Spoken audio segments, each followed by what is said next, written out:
Hello students, welcome to the Cosmic Center for Learning English. This is Shravan sir, and today we are going to learn interchange of interrogative and assertive sentence under transformation of sentences. आज हम लोग transformation of sentences के अंतर्गत interchange of interrogative and assertive sentence सीखेंगे. तो हम लोग transformation में जाएं, इंटरचेंज में जाएं, इससे पहले थोड़ा सा हम लोग इंट्रोगेटिव और असर्टिव का स्ट्रक्चर, अलग अलग सेंटेंस स्ट्रक्चर को जान लेते हैं. इंट्रोगेटिव में क्या होता है कि पहले ऑक्सिलरी वर्ब होता है, उसके बाद सब्जेक्ट होता है, उसके बाद सब्जेक्ट कॉम्प्लीमेंट होता है या मेन वर्ब होता है, ऑब्जेक्ट होता है. यानी दो चीज़ का ख्याल रखना है, एक सब्जेक्ट और एक ऑक्सिलरी वर्ब. उसका क्रम क्या होगा इंट्रोगेटिव में कि ऑक्सिलरी वर्ब पहले होगा, हेल्पिंग वर्ब पहले होगा और उसके बाद सब्जेक्ट आएगा. असर्टिव में क्या होता है, सब्जेक्ट पहले आता है, उसके बाद हेल्पिंग या ऑक्सिलरी वर्ब होता है. दूसरा, इंट्रोगेटिव सेंटेंस में नोट ऑफ इंट्रोगेशन होता है, ठीक है, और असर्टिव में फुल स्टॉप होता है. बात समझ में आ रही है? उसके बाद अगर क्वेश्चन WH वाले क्वेश्चन वर्ड से स्टार्ट होता है, कहने का मतलब कि अगर इंट्रोगेटिव सेंटेंस बिगिन विथ, ठीक है, interrogative sentences begin with WH question, ठीक है, W और H से स्टार्ट होने वाले क्वेश्चन वर्ड से स्टार्ट होता है, उस केस में क्या करेंगे? उस केस में कुछ नहीं करेंगे, केवल WH क्वेश्चन वर्ड को पहले रखेंगे, उसके बाद क्रम वही रहेगा इंट्रोगेटिव में, पहले ऑक्सिलरी वर्ब, उसके बाद सब्जेक्ट, उसके बाद सेंटेंस का रेस्ट ऑफ द वर्ड्स, चाहे वो कॉम्प्लीमेंट हो या फिर ऑब्जेक्ट हो, कॉम्प्लीमेंट हो. बात समझ में आ रही है? और इंट्रोगेटिव सेंटेंस हो, नोट ऑफ इंट्रोगेशन होगा इंट्रोगेटिव सेंटेंस के एंड में प्रश्नवाचक चिन्ह, और असर्टिव सेंटेंस में फुल स्टॉप होगा. ठीक है, ये बात हो गई. अब मैं पहले ही बता चुका हूँ कि अगर हमें इंटरचेंज करना होता है या ट्रांसफॉर्मेशन करना रहता है सेंटेंस में, तो ट्रांसफॉर्मेशन में क्या होता है कि सेंटेंस का स्ट्रक्चर बदलता है, उसका अर्थ नहीं बदलता, उसका मीनिंग नहीं बदलता. ये ख्याल रखना है, ठीक है. तो हम लोग अब एग्जाम्पल के साथ देख लेते हैं, समझ पूरी हो जाएगी. इससे पहले मैं फिर से पहले की तरह कहना चाहूँगा कि अगर आप नए व्यूअर हो, नए स्टूडेंट हो, तो जल्दी से मेरे चैनल को सब्सक्राइब कर लो, क्योंकि वहाँ आपको इससे पहले के अपलोड किए हुए सारा वीडियो मिल जाएगा मेरे प्लेलिस्ट में. वो बेसिक्स के, एडवांस के बहुत सारे वीडियो अपलोड हो रहे हैं. बेसिक्स का लगभग सारा अपलोड हो चुका है. और अगर आप 9th 10th 11th 12th के स्टूडेंट्स हो, तो आपके लिए आपके सिलेबस पर आधारित reading section, writing section, grammar, literature का बहुत सारा वीडियो अपलोड हो चुका है. आप वहाँ से देख सकते हो. और बोर्ड एग्जामिनेशन से पहले तक आपके सिलेबस पे आधारित सारा वीडियो अपलोड हो चुकेगा. इसलिए जल्दी से चैनल से जुड़ जाइए. और इंटरेस्टिंग एक इन्फॉर्मेशन आपको, अगर आप नए हो तो, कि इस चैनल पे स्पोकन इंग्लिश का सीरीज स्टार्ट हो चुका है. अब तक 2 एपिसोड हो चुके हैं, आज आपको 3rd एपिसोड मिलेगा. इसलिए अगर आप स्पोकन सीखने की इच्छा रखते हैं, ठीक है, तो आप चैनल को जल्दी से सब्सक्राइब कर लीजिए. और आप पहले से आप जुड़े हुए हैं, पहले से सब्सक्राइब हैं, तो आप अपने दोस्तों को शेयर करिए, ठीक है, फ्रेंड्स को शेयर करिए, ताकि और लोगों को लाभ पहुँचे. और जब देखते हैं तो लाइक करते रहिए, शेयर करते रहिए, उससे मुझे एनर्जी मिलता है, फिर मैं आपके लिए और ज़्यादा और बेहतर ढंग से कर सकूं. और मैं टेक्नोलॉजी का भी इस्तेमाल करना शुरू करूंगा, अगर आप ज़्यादा से ज़्यादा लोगों तक पहुंचाते हो, शेयर करते हो तो. ठीक है, चलिए आते हैं हम लोग टॉपिक पर. फर्स्ट सेंटेंस देखिए, इंट्रोगेटिव है, असर्टिव है. अब एक चीज़ याद रखना कि इंटरचेंज मतलब क्या होता है कि इंट्रोगेटिव से असर्टिव, असर्टिव से इंट्रोगेटिव. तो अगर हम इंट्रोगेटिव से असर्टिव बनाना सीख गए, तो हम इसको रिवर्स कर देंगे, तो फिर क्या हो जाएगा, असर्टिव से इंट्रोगेटिव. तो एक बार बढ़िया से समझिएगा, जब हम इंट्रोगेटिव से असर्टिव समझ लेते हैं, तो फिर मुझे ये समझ में आ जाएगा कि असर्टिव से इंट्रोगेटिव बनाते समय क्या करना है. ठीक है, कुछ स्पेशल सेंटेंसेस भी हैं, उसके साथ कैसे हम बनाएंगे इंट्रोगेटिव से असर्टिव, वो भी मैं बता रहा हूँ अभी. ठीक है, चलिए स्टार्ट करते हैं फर्स्ट एग्जाम्पल से. देखिए, इज से ब्यूटीफुल, मैंने स्टार दे दिया कि जो सेंटेंसेस अलग अलग है, डिफर करता है, वो उसके एग्जाम्पल अलग अलग हैं. ठीक है, तो वो रूल के हिसाब से मैं अभी बता रहा हूँ, आप ध्यान रखेंगे. और इसका स्क्रीनशॉट जब लेंगे आप ले ही लीजिए स्क्रीनशॉट इसका. ठीक है, तो फिर बाद में आप उसको देख सकते हैं. और वीडियो को बार बार देखा करिए, लिखने से की अपेक्षा अगर आप बार बार देखते हो तो सुनने से ज़्यादा याद रहता है। ठीक है, चलिए आते हैं। इज सी ब्यूटीफुल, पहले ऑक्सिलरी वर्ब है, फिर सब्जेक्ट है, फिर सब्जेक्ट कॉम्प्लीमेंट है। इज सी ब्यूटीफुल, क्या वह सुंदर है। ठीक है, नोट ऑफ इंट्रोगेशन है, क्या वह सुंदर है, प्रश्न ऐसा। ठीक है, उसमें एक्सप्रेशन उसका, क्या वह सुंदर है, मीन्स इज सी ब्यूटीफुल, क्या वो सुंदर है, कहने का मतलब वो सुंदर नहीं है। तो जब यहाँ पे इंट्रोगेटिव सेंटेंस हो और उसमें निगेटिव नहीं रहता है, तो जब असर्टिव बनाएंगे तो उसके साथ निगेटिव भी लगाएंगे हम, निगेटिव वर्ड। ठीक है, निगेटिव सेंस वाला word means adverb of negation जरूर लगाएंगे। जैसे देख लीजिए, इज सी ब्यूटीफुल, पहले तो इसको हम असर्टिव में बनाने के लिए क्या करेंगे, सी को पहले रखेंगे, इज को बाद में। सी इज ब्यूटीफुल, लेकिन उसमें नो क्या लगाएंगे, नेगेटिव सेंस वाला वर्ड लगाना है मुझे, एडवर्ब ऑफ निगेशन, तो वहाँ नॉट लगेगा। अब नॉट किसके साथ लगाते हैं हम, ऑक्सिलरी वर्ब के साथ लगाते हैं। तो सी इज नॉट ब्यूटीफुल, उसके बाद इंट्रोगेटिव सेंटेंस यहाँ था तो नोट ऑफ इंट्रोगेशन था, यहाँ पे फुल स्टॉप लगाएंगे। ठीक है, समझ में आ गई। दूसरा, एम आई नॉट राइट, क्या मैं सही नहीं हूं, अर्थात मैं गलत हूं। यहां नोट पहले लगा, sorry, am I not right, क्या मैं सही नहीं हूं, इसका मतलब मैं सही हूं।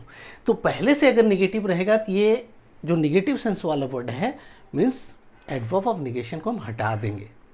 ठीक है, क्या करेंगे, रिमूव करेंगे और इसके क्रम को बदल देंगे, सब्जेक्ट को पहले कर देंगे, ऑक्सिलरी वर्ब को बाद में। देख लीजिए, आई को पहले कर दिया, हेल्पिंग वर्ब को यहाँ ले आया, ऑक्सिलरी वर्ब को, और उसके बाद नॉट हट गया और ये राइट, तो आई एम राइट।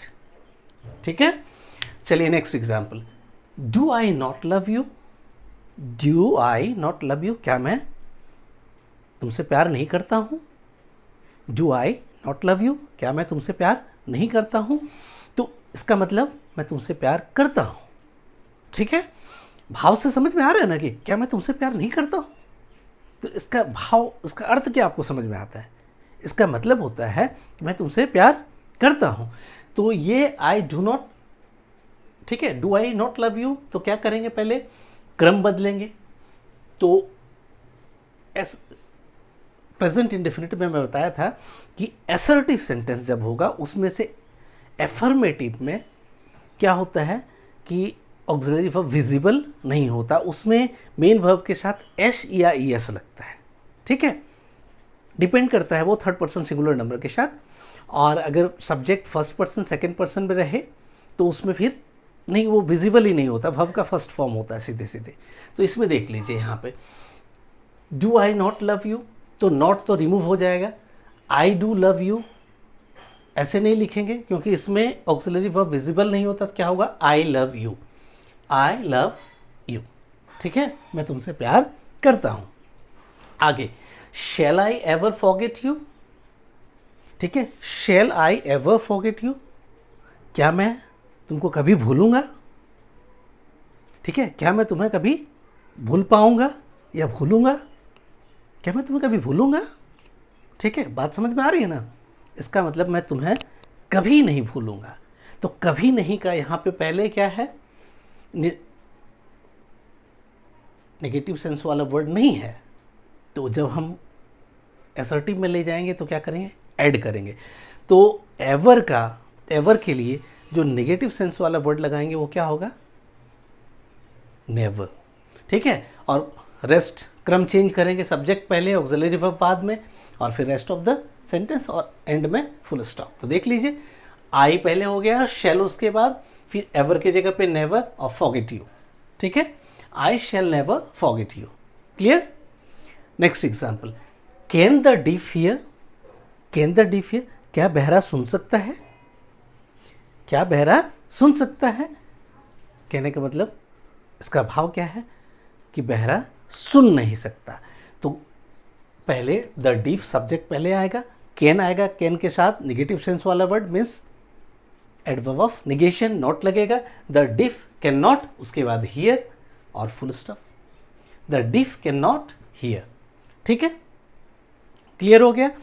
अब देखिए, ये येस नो वाले क्वेश्चन थे। अब WH वाला जो क्वेश्चन होता है, इंट्रोगेटिव सेंटेंस होता है, उसको देखेंगे।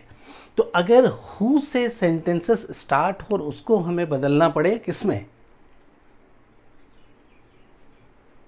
असर्टिव में, जनरल स्टेटमेंट, तो क्या करते हैं, हु के जगह पे एवरीवन, नन, नोबडी, नन लगाते हैं। No one, everyone, no one, nobody, none लगाते हैं। लेकिन एक चीज याद रखिएगा, अगर पहले सेंटेंस निगेटिव में है, मतलब इंट्रोगेटिव है लेकिन निगेटिव सेंस है, निगेटिव इंट्रोगेटिव है अगर, तो उसके लिए जब हम असर्टिव बनाएंगे तो एवरीवन लगाएंगे। पहले से निगेटिव इंट्रोगेटिव है, निगेटिव इंट्रोगेटिव है, तो उसमें क्या लगाएंगे, एवरी। और पहले से निगेटिव इंट्रोगेटिव नहीं है, सिर्फ इंट्रोगेटिव है, WH क्वेश्चन है, तो उसके साथ हम नो वन, नोबडी, नन लगाएंगे। ठीक है, एग्जाम्पल से समझ लेते हैं। Who does not know Gandhi ji, who does not know Gandhi ji, Gandhi ji को कौन नहीं जानता है। ठीक है, अर्थात गांधी जी को सब जानता है। तो क्या होगा, यहाँ पे नॉट पहले से लगा हुआ, इसको हटा देंगे। और मैंने कहा था कि प्रेजेंट इंडेफिनिट में डू डज दिखना नहीं चाहिए। ठीक है, किसमें, एफर्मेटिव सेंटेंस में। तो यहाँ क्या हो जाएगा, पहले निगेटिव को हटा के यहाँ एफर्मेटिव बनाने जा रहे हैं। ठीक है, तो उसमें तो वो नॉट हट ही जाएगा और फिर डज भी छुप जाएगा। तो क्या होगा, और हु के बदले क्या लगाएंगे, पहले निगेटिव है तो एवरीवन बताए, एवरीवन नोज गांधी जी। ठीक है, first person verb, third person singular number के साथ क्या लगता है, एस या ईएस लगता है। ठीक है, तो everyone knows Gandhi ji. Clear. Next example, who is greater than God, भगवान से बड़ा कौन है। कहने का मतलब भगवान से बड़ा कोई नहीं है। ठीक है, तो क्या करेंगे, फिर उसी तरह से क्रम बदलेंगे उसका। ठीक है, तो क्या होगा, हु के बदले no one, no one is greater than God, auxiliary verb पहले आ गया, no one is greater than, तो ऑक्सिलरी वर्ब यहाँ पे इसको पहले ले आए, बाद में ले आए, सब्जेक्ट को पहले ले गए, और फिर रेस्ट ऑफ द वर्ड। ठीक है, रेस्ट ऑफ द वर्ड्स जो सेंटेंस में है, greater than God. Next example, अब अगर व्हेन से स्टार्ट होता है तो उसको किस तरह से हम बनाएंगे। ठीक है, फिर व्हाट से स्टार्ट होता है तो उसको कैसे बनाएंगे, वाई से। एक एक एग्जाम्पल लिया है, इस पैटर्न पे आप चेंज कर दोगे। ठीक है, देखिए, when will he become a doctor, वो कब डॉक्टर होगा, वो कब डॉक्टर बनेगा, अर्थात वो कभी डॉक्टर नहीं बनेगा, भाव ये है। ठीक है, तो he will never become doctor. उसी तरह से सब्जेक्ट को पहले ले आए, ऑक्सिलरी वर्ब को बाद में लगाए। ठीक है, और व्हेन के लिए चूंकि कब बनेगा तो भाव ये था, उसके लिए कब के लिए यहाँ नेवर लगेगा, नेवर बिकम, फिर अ डॉक्टर, जो रेस्ट ऑफ द वर्ड से सेंटेंस का सेम रखेंगे, लास्ट में full stop. Is it clear, समझ में आ गया होगा। उसके बाद चलिए वर्ड से स्टार्ट होता है, उस सेंटेंस को कैसे बनाएंगे। What if you are stronger than I. ठीक है, क्या है, ठीक है, व्हाट इफ, क्या हुआ, if you are stronger than I, अगर आप मुझसे ज्यादा मजबूत हो तो क्या हुआ। ठीक है, उसका कोई मतलब नहीं है, तो कैसे लिखेंगे उसको, it does not matter much enough, much.